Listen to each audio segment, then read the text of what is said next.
Hey everyone, look who it is. I hope you didn't forget about me. Here we are, episode 2 of my Marketplace Monday. Now, I know it has been a little bit. I have not been releasing a lot of videos this last week, and it's just because I had a super busy week. End of the season, it was just a very busy time for me. So I want to start this off by, first off, showing my heartfelt gratitude to you guys for not just your patience in waiting for these videos to come out, but also your support. Meanwhile, while I have not been releasing a lot of videos, the channel has been growing consistently. The Discord community is continuing to grow. So, like, seriously, you guys, you're absolutely amazing. Thank you so much for all the support. I am not going to let that go.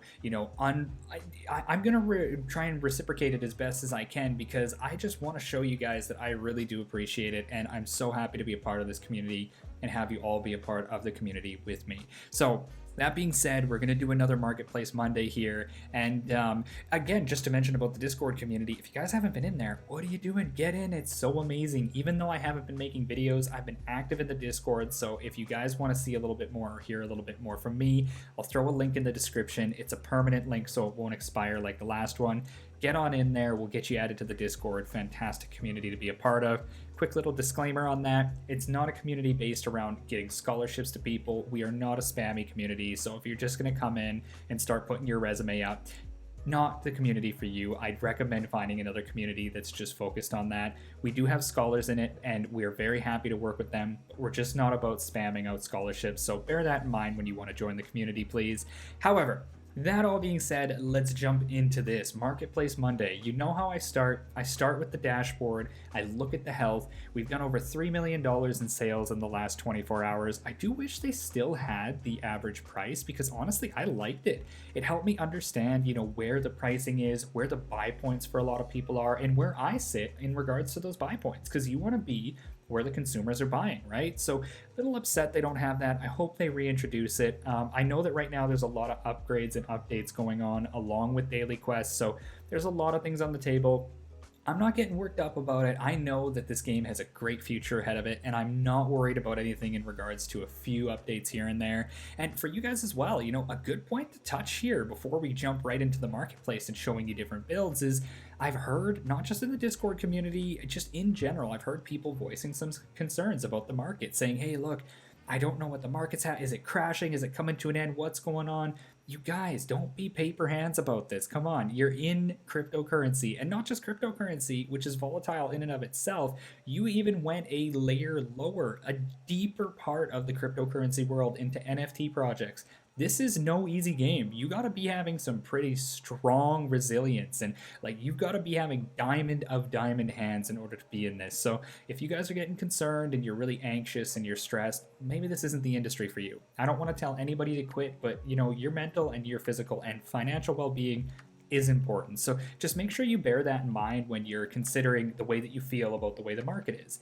Another thing to mention that we're going to be seeing, because we're in off season, there's going to be a little bit more volatility because that's just how it works. The meta builds that were selling like hotcakes before because people were trying to rank and trying to get the SLP, they're not going to be selling the same way. And that's just because we are now in the off season and those are not going to be as significant in people's minds to have in their team comp in order to perform. So bear that in mind too when we go into this off season. It might slow down a little bit in certain builds, but I guarantee you, if you're one of those people who does a lot of testing and you play with a lot of, theory crafted builds, or maybe you were on the tail end of some of the meta movement that we saw near the end, I still think there's a very, very big place for you and your breeding objectives, so don't be too worried about that. And last but not least, the final thing I want to touch on, because I just want to get into the marketplace here, all you guys who think that, we're oversaturated with only 35,871 Axies in circulation, or in the marketplace, let's not say in circulation, let's go to all, I think it's around 750, yeah, about 750,000 here. Hey, that's a lot, I won't deny that, that's a lot, but take this into consideration. Every single person that wants to play needs at least 3 Axies to play. Of those 750,000 Axies that are out there, I'm sure at least 20,000 of them are probably banned or unable to use. And out of that remaining like 725,000, a lot of those are floor Axies or Axies that are just being used, whether it be in main accounts, scholarship accounts, etc. building up enough Axies to get more energy. So when you look at this number, you're going to want to pull at least 20% off this number in order to even think about what kind of Axies are circulating, and then from there, every person needs 3. So that is not even enough to outfit everybody in a small city with enough Axies to play the game, and this is a globally established game that is growing every single day. So I don't know about you, but when I look at it like that and I start to logically process it, and then I consider where I am, breeding Axies that I think are going to be viable and going to be strong and are not just random floor Axies, I honestly feel like the market is in a good place and we're going to continue to see market growth as we go. So I just wanted to mention that because it's been a big point I see being brought up a lot. And even though, again, just quick disclaimer, not financial advice from me, even though I might say it, there's a lot of other people who do too. This game has a big future. Don't be all worked up about the little ups and downs we deal with as we go, and look towards the future. For all you know, when daily quests come back, maybe weekly quests come along with it, or maybe a special event, there could always be a huge positive with it. Just because there's a little bit of negative you got to deal with doesn't mean that the returns aren't going to be in your favor. Now, let's jump into the market. And speaking of marketplace, anybody who knows I own an apparel company, check this out. I did get a really nice shirt made. I got a shirt made with my method to the mythos on the back. Just wanted to show that. That's a little Easter egg. I like to throw those Easter eggs out in the Marketplace Mondays. So love that shirt. You guys probably always see me wearing these shirts with the A's, but this one is brand new. Had to make one in honor of the channel, right? Especially with the community growing as big as it is. So let's jump into the marketplace. Now, one thing I know everybody has been talking about, and I have been asked it plenty of times, Terminators. Guru, Terminators, what do we do about them? I can't beat them. I'm getting tilted. They're crazy. They're everywhere. How do we beat them? Well, don't worry. That's how we're going to start this one. I want to jump right into what I would classify as Terminator Counters to start this off. And I'm going to bring some prices along with them. So if you guys know me, you obviously know one of my main Axies that I play with is Nemo. I am going to bring him up, and then I'm going to jump into the market and bring up similar Axies like him, because I seriously do think that he is one of the best counters to a Terminator. I every single time I fight a Terminator, about 90% of the time I win, and it's because I'm able to play it effectively and have the beef I need. Now, unfortunately, as you guys can see here, there is not a whole lot of them, and there's actually nothing that is identical to mine. I realize that, but I have to start with this because it is the most close to home to me. So let me show you my Nemo so you can see. So Nemo is great. Don't mind the slightly vulgar name. I just thought it was funny. It gives me a kick. I love making silly names. So what do we have here? We have a pure aqua. In Nemo's case, 100% pure, by the way. 45 health, 57 speed. Like, aqua parts. It's pure. The biggest thing about this is the balance of the cards here. So I have Crimson Water and Hero's Bane. Now, Crimson Water used to do more damage. I do miss when it did more damage. He was definitely stronger, but hey, I understand it was a little broken, needed a nerf. Now, even still, it's still got a card that does 120 with 30 shield. Hero's Bane is 120 with 30 shield. This is a ranged, this is a melee, so you have that ranged balance in here so that Gravelant doesn't cut your kit up. You've got the Shipwreck, which gives you 60 damage. Not a lot, but it can be used when you're a little uncertain on how much shield a Terminator is going to have, because sometimes the single Crimson doesn't break the shield, and you don't want to then break it with a Tail Slap and then go into a Hero's Bane. So what I would do is I would go Crimson, Shipwreck, Hero's Bane, Shipwreck, Tail Slap, Hero's Bane. This way, between these two cards, you're pretty confident that the shield is going to break, then you shake the stun, and you go in with the Hero's Bane. If this breaks the shield, then you shake the stun with the Shipwreck, get the energy in a Hero's Bane. There really isn't a whole lot of risk there, right? And there's a lot of reward regardless of which way you go. So I'm having a lot of success using this to fight Terminators. But again, you're probably thinking, okay, Guru, well, not all of us can get our hands on an Axie that's worth like half an Ethereum, right? I understand. Trust me. I know. I know. So let's look at another one that I think is actually not a bad build to use, and it's super common, super cheap. And now I know that looking at the Aqua meta, this might not be as big, but I still want to bring it up here, and that is the bug. So this bug in particular, I do think is fantastic, and it is one that was really big last time, and it is the discard bug here. So let me just bring it up for you really quick. Ooh, if I could spell, give me a moment. Sunderclaw. I'm going to show you two of them because I don't think this is the only way you can go. So you could go Anesthetic Bait. You could also, actually, you know what? I'm going to keep the tail off of it because I think the tail is up for grabs. It doesn't really matter which one you go, but I would go with something that is a bug tail. So I am going to make it as pure as I possibly can here. Wait a second. Does this have Gerbil Jump? How is Gerbil Jump still in this despite the fact that I put... Maybe it just didn't register. Sometimes the market's a little bit weird like that. Give me a moment. Bring it over to 5 pureness. Back here. Here we go. Perfect. Okay, so this is an extremely good bug that I think counters Terminators quite well, because what it does is Terminators are really strong when they have a surplus of cards to be able to battle against you. Now, do I think that this might have some troubles fighting against some other 1v1s? Yes, 100%, and if you're concerned about Aquas, it might be worth going for Anesthetic Bait. But let's say you're running this thing in the midline and you're able to have an Axie in the back like a really strong Aqua or a Beast that does well to just shred through fronts and mids. That means you have an opportunity to use this in the midline. But the reason why this does really well against Terminators is A, bugs do extra damage to reptiles, so that is a plus. B, this thing has survivability so that the Terminator won't just combo through it and kill it, because the one reptile card that it is going to have is not going to do as much damage. Plus, you have that same protective stun opportunity that this one does, you just don't have the offensive side of it. And then last but not least, if you are wanting to just directly counter Terminators themselves, go on over here, type Gravelant into the parts, and boom, you've got an absolute Terminator counter. Terminators use all melee cards. If you're really having trouble with a Terminator and you have the ETH to spare, pick one of these up and you will never have issues with a Terminator again. Unless, of course, you just get unlucky with cards or he shreds through you with his other Axies, or maybe you shielded up on your tank and a juicy Tri-Spike took out your midliner. That happens. That's not part of this. That's just part of what happens in the game. The Gravelant will absolutely counter a Terminator, however, and so long as you play it out and continue to use the discard combo, you will continue to be on the upper end of it so that you can then win. So this is a really strong combo. Now, if you are playing against this, and because bugs are slower, you will more often than not go after a Terminator in a 1v1, make sure you don't open up with a grab. Always open up with a zero-cost Sunderclaw in anticipation of the chomp. But that's more on strategy, so I'm not going to dump too far into that. I just wanted to show you guys these bugs. And now for anyone who just got in Season 17, you didn't see when these bugs were really just owning the meta, but this used to be one of the most powerful meta builds in the game in Season 16. There was a lot of people who were running this bug, and it's because it countered Aquas, it was hard to kill, it limited your card opportunity from the 2v2 to the 1v1. It was a really strong bug, and I do think that even though they gutted the damage a bit on Parasite, that it is going to come back, because I think that it's just going to be something that people will be able to see as a good counter to Terminators.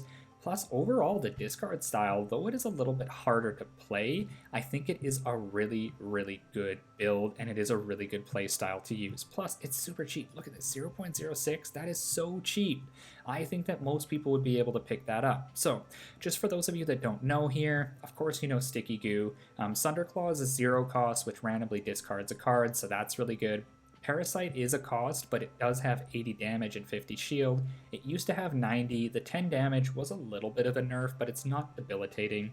It also discards a card. So you could just imagine putting these two together, you get a lot of power from the discard point of view. Then you have Anesthetic Bait here. Again, you could kind of sub anything in the tail. Not really a big deal, but Anesthetic Bait is good because Aquas and Birds, the counters to bugs, they get stunned if they hit this. Now, one thing to keep in mind here, does not have Dawn. So if somebody has a Dawn bird, though a Dawn card will hit it, this in particular, it doesn't target Dawn, which makes me think if they do introduce like Dawn, Dusk, and Mech cards later on, this might be a little bit of like a counter to the counter. So that's just one thing that comes into mind. I would love for them to introduce Dawn cards. I think it would be awesome. Dawn, Dusk, and Mech cards, I think it'd be super cool. But for the time being, they don't. So it would still counter a Dawn so long as it uses a bird card. So that's one mention to bring in. Now, While we're on that point, another thing that I think is very strong in the meta, and I'm sure you guys have seen it, is the healers. Those super tanky healers, like tanky reptile healers.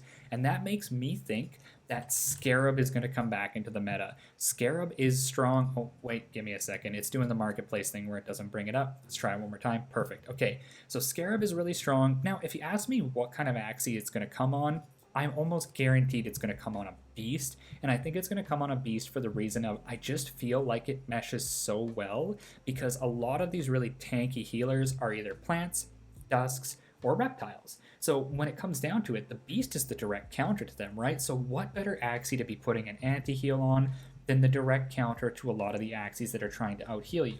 Now, does that mean that this counters anemones? Not entirely. You could try and build it in such a way where it's going to counter anemones, or you could throw it on a bird of some sort and use that to counter the double anemone aquas, because they are a problem too. But I'm just noticing that in the 1v1, they're not as significant of a problem as some of these like tanky plants and reptiles that are healing up. So I do still think it's going to be on a beast. Now let's show you one I think would be good, because I think these ones, let's move to like page 3. All these ones are kind of floors. Be wary of that when you're looking for these unorthodox builds. Sometimes you get some really, really weird ones. I don't think it has gone to the page here. Let's go forward. So that still looks like floor. Okay, now I'm on page 4. Okay, there's some decent ones here. Okay, so we have a double nut with dual blade, which just looks super strong. We've got a really goofy lobster tail here. This one's good too. It's kind of the same as this, just a slight bit cheaper, so that one could be an option as well. This one has the Kataro eyes. Now, because you're going with Scarab, which is a bug card, I wouldn't recommend going too many slow cards so that you don't get stuck in there. Ooh, this one is really good too. This is an energy control one. Not as much of a clear out, like it won't combo, but it is pretty strong. Ooh, here we go. This is almost an ideal one here, and I'll show you why. So bug cards do not give you speed, so you tend to be slower, but the fact that this one has the bird eyes and the bird ears means that it's going to be faster. So this is a 44 speed, which is just phenomenal, 57 morale. The price honestly isn't too bad. It's a little bit high if you're wanting to breed it. I think that, oh wow, you're never going to breed this thing. This is just, yeah, you're not going to breed it, so disregard breeding. But as a PvP anti-heal, this is not a bad Axie. It's got the Scarab, it's got the Death Mark to guarantee crits, and Death Mark plus Sinister Strike is a fantastic combo, because if you're ever able to put up enough shield to survive a combo, you act next turn, and you're able to get a Death Mark plus a Sinister, like, you can just do the math yourself. That is going to destroy. And then it has the Scarab. Scarab's not only just 110 damage with 40 shield, which in and of itself is really strong, but it nullifies healing. So the target cannot heal.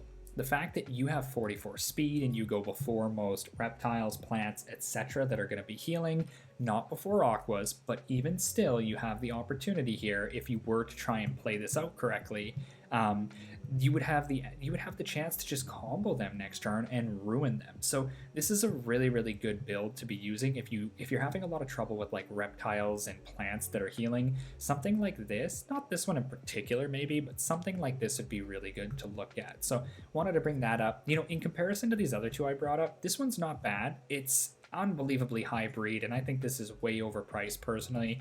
Maybe around like 0.2, 0.21 it would be a little better priced, but the thing about Goda plus Rice is they're kind of antithetical, right? Goda destroys energy, Rice steals. So I think a lot of people look at this combo and they think, oh, it's worth so much because it's super high energy control. But on average, you're only going to really maybe steal one rice, even if you use two rices, or break one energy, even if you use two Godas, except for maybe a first round where the enemy might pass. Other than that, do you really want a card that destroys your enemy's energy before you try and steal it? Okay, maybe you steal first and then you destroy. Okay, that's fine, but now you have two cards that only do 80 damage, right? You're probably starting to see what I mean here. It's better to put a different mouth on if you can. So this goes beyond just Scarab. This goes for beasts in general. I'm not a big fan of Goda plus Rice. I think that, again, it just doesn't work as well. This one does have 40 speed because it is a pure beast with the Scarab, so it's a little bit less speed. Something to keep in mind because Scarab only works until the next round. So bear that in mind. until next round. That means if you go after whatever you're trying to Scarab and it goes before you the next round, it doesn't really work, right? So just bear that in mind. That is one thing to think about with Scarab. Now, they may end up buffing it for all I know. I personally would like this to be like maybe, let's say 100 or 90 damage. Keep the shield the same because I think it should have some shield on it, and then just do it until the end of next round, because I think a lot of the times, especially a card that is primarily focused on a slow Axie, to just have target can't be healed until next round, it's, I don't know, it's kind of useless, right? Like, you give me your opinion, but I think it sounds kind of useless on a slow Axie. So that's one thing to keep in mind.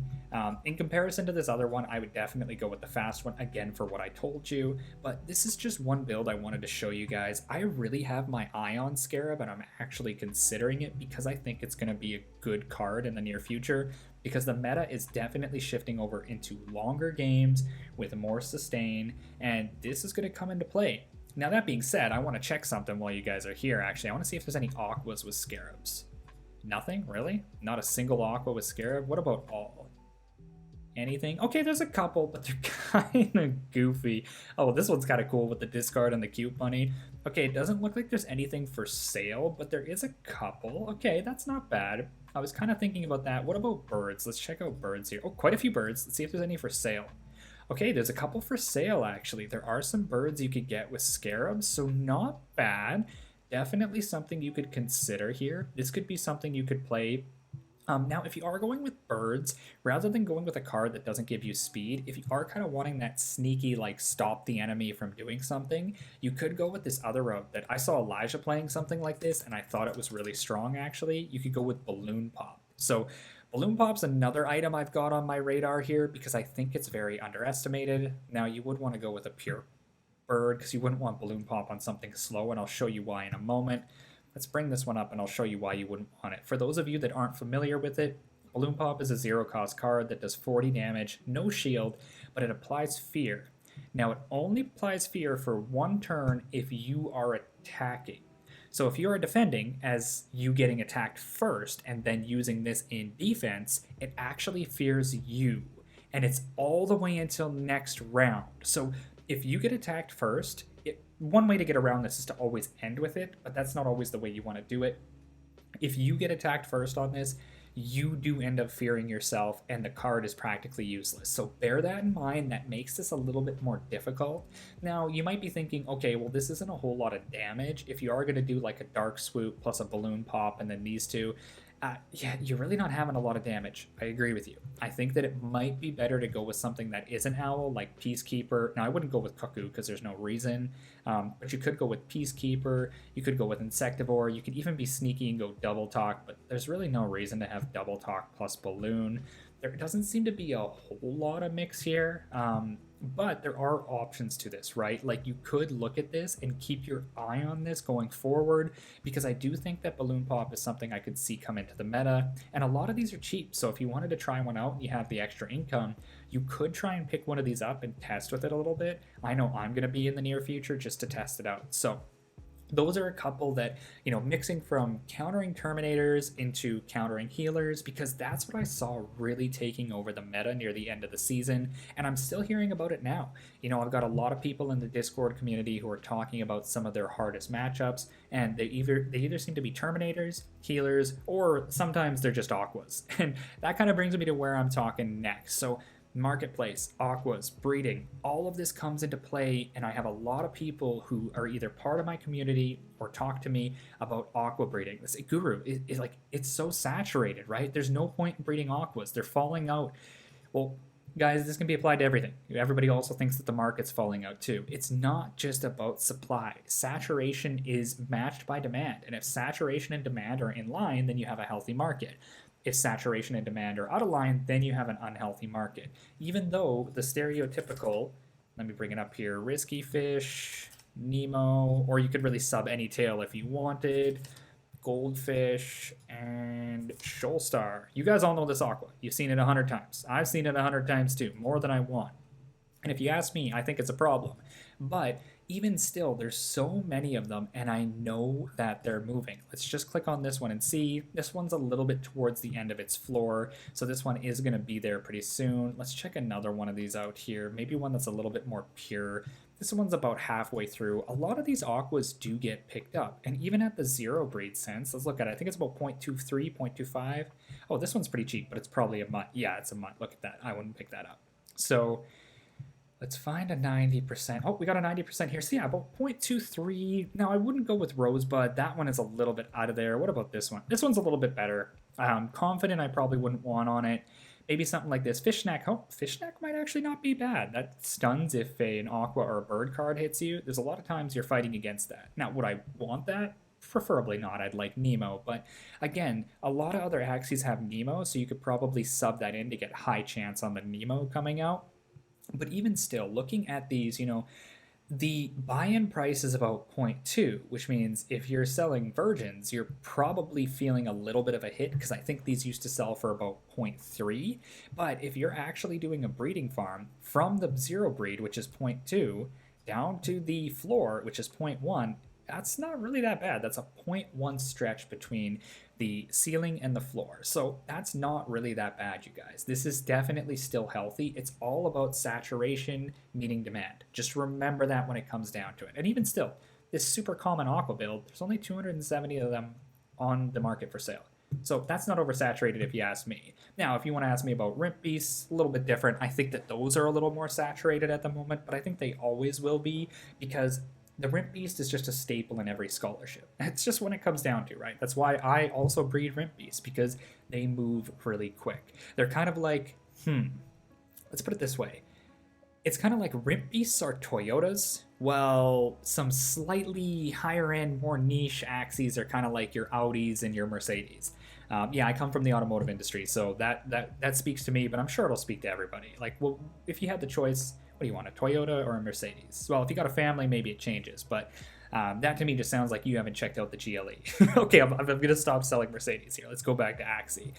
While we're on this page, one other thing I want to mention, because I do want to put a little bit of snippet about the meta here. I think these Aquas are a problem. So anybody who is using these or breeding these, one thing I got to tell you real quick is I do think a nerf is incoming. And the reason being is because I was even up at like 2300 MMR, and I was literally facing teams that were just 3 of these fish.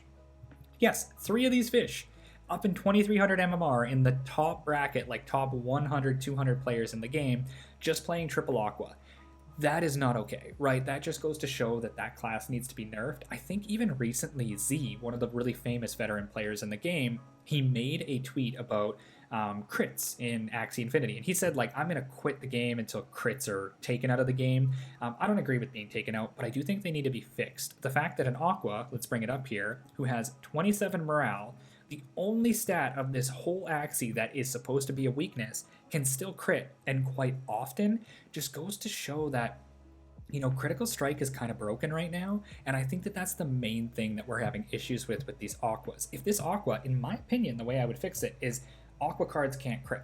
And I know that might sound like, oh wow, that's a huge nerf, but come on, you guys, look at these cards. These cards are insane. Look at this Axie. This Axie stats are insane. And I'm someone who plays Aquas, but I can still identify that there is a little bit of an issue here. So I personally would have to do a little bit of working with algorithms and understanding how to make it work. I can't say that it's my answer that'll fix it. That's just not how these games work. And there's always another way that things will be broken or unbalanced, but at the moment, I think one of the biggest issues with Aquas is the fact that they're given these insane stats with a supposed weakness being morale, yet these Aquas are going to be critting. Like, I think when I played that triple Aqua game, where I was fighting against a triple Aqua multiple times, I wouldn't go a game without seeing a crit, and that's just not okay, right? Because if I can anticipate and try and play a strategy that goes around this, then it's okay. But the moment that one Shoal Star comes in and deals 300 damage to me and just murks my reptile or my plant that I tanked up on to try and make a sneaky play and win the game,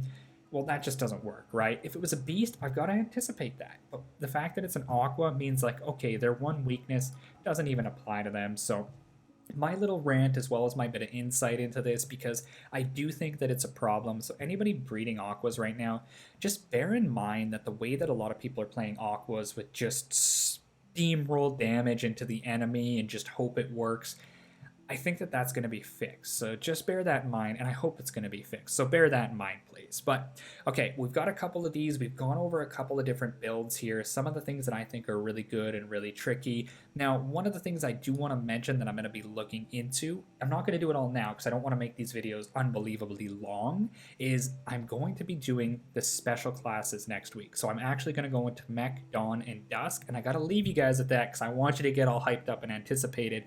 Next week, we're going to be doing a special on Mech, Dawn, and Dusk, how you breed them. I might even, who knows, maybe I'll do a breed and try and get one, but also my opinion on them, how I would build around them, and what I think is the current and the future of each one of the classes, including the fact that all of them have a lot of skill. I've been thinking about them a lot. One of my closest friends, who is an admin in the Discord channel, Oriel, he is really, really fascinated by these classes, and he's been doing a lot of theory crafting, and I'm starting to see a lot of merit to these, but it takes a lot of thinking and theory crafting as well as breeding to make it happen. So that's why these classes are going to be on the forefront of my mind, not just as a player, but also as a breeder. So I know you need a lot more capital to get into them, but I think that's going to be an interesting episode, so make sure you stay tuned for that. And on that note, if you haven't subscribed yet, make sure that you subscribe and turn on notifications, because that's going to be an episode you don't want to miss, along with all the other content that I have coming out. So to just wrap this up a little bit, I do want to once again thank everybody for your patience. You guys are incredible. I've been just getting into this, I was making these videos not expecting them to kind of grow the way that they have and the channel to grow, but we've got an amazing community of people. Everybody was very accepting of the content I put out. I've been enjoying every bit of it, and I just love the support. And I'm not going to, it's not one-sided. I'm going to reciprocate it. I want to mention we have a big giveaway coming at 1,000 subscribers. So if you guys have any friends that you think would like my content, make sure to share it to them and let them know, hey, subscribe to this guy, get in quick, because it's really, really close to 1,000 subscribers, and they don't want to miss that giveaway. I also have been investing a lot of money into building up these breeding pools, and I have some scholarships coming right away. Yes, I told you I needed about a month or two, but I'm almost at that point. I've put a few $1,000s into getting some breeding pools together for scholarships exclusively. So within the next 1 to 2, maybe 3 weeks, you're going to see a lot of scholarships coming out, and you'll see an announcement for that as well. So we've got a big giveaway at 1,000 subscribers. We've got a lot of scholarships coming. We have so much on the horizon, as well as the growing Discord community. So this is a channel you want to make sure that you are keeping your eye on, because I've got huge plans for the near future. But that being said, guys, one time, I'm just going to mention one more time, Discord invite is in the description. If you get into the Discord, you'll see just a welcome page at first. Just say hi. If we don't already give you a role, we won't. It's just our way to try and filter out bots, etc. But get into the Discord, really valuable community. If you enjoyed the video as well, make sure to leave me a like. It helps a lot. One more time about subscriptions. If you haven't subscribed yet, make sure you subscribe, turn on notifications so you don't miss anything, and throw a comment down below. I want to hear a couple things from you guys. First off, I want to hear, what did you guys face in this season? What kind of a meta did you see, and what are you struggling with? Because this will help me understand what I need to address going forward. Another thing I want you to comment down below is what kind of content you guys want to see. We're in off season. My mind is on content, so that is what's going to come to you. So let me know what kind of content you guys would like to see. And then as well as that, just throw a comment down below just to let me know you missed me, or maybe that you didn't miss me. Who knows? But I highly doubt that'll be the case, because I missed all of you guys just as much. So all of that coming to a conclusion. Thank you guys once again. Hope you enjoyed this second episode of Marketplace Mondays, and until next time.